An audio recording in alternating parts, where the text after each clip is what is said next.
Hello mga mamshies! Meron lang akong isi-share sa inyo mga mamshies. Sa mga katulad ko na hindi pa umabot sa mga 10K followers, below 5 pa lang ako, below 5K followers. So sa mga katulad ko na nag-asam-asam din na pagparami ng mga followers. So ito yun ang sasabihin ko sa inyo mga mamshies, for everything, there is a season. Kaya tayo na kunti pa lang yung mga followers, tagapalakpak muna tayo mga mamshies. Darating din ang panahon, aabot tayo dyan sa mga katulad nila. Pinagdaanan din yan nila mga mamshies katulad natin. Nagsimula din yan sila mga mamshies sa mababa. So, tayo mga mamshies na hindi pa, malayo pa, pero malayo na tayo.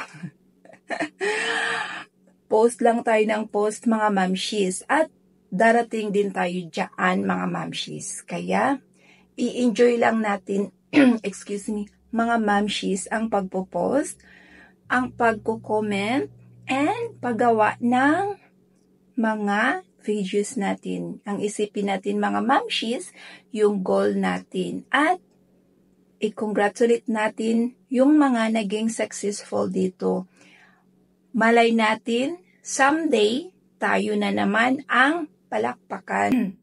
Tayo na naman ang i-congratulate dahil nakaabot na tayo sa goal natin mga mamshies. At magkaroon din tayo ng bonus na katulad nila mga mamshies na mga malalaking natanggap nila. So, go lang tayo mga mamshies at post lang tayo ng post. Kung napanghinaan na tayo kasi tao lang tayo, minsan nawala na ng gana, wag lang tayong mag-give up. Go lang tayo kasi yung mga ganyan din mga mamshies, nang hinaan din yan sila ng dumating din yan na naranasan din yan nila. Kaya lang, yung kaibahan ay hindi sila nag-stop.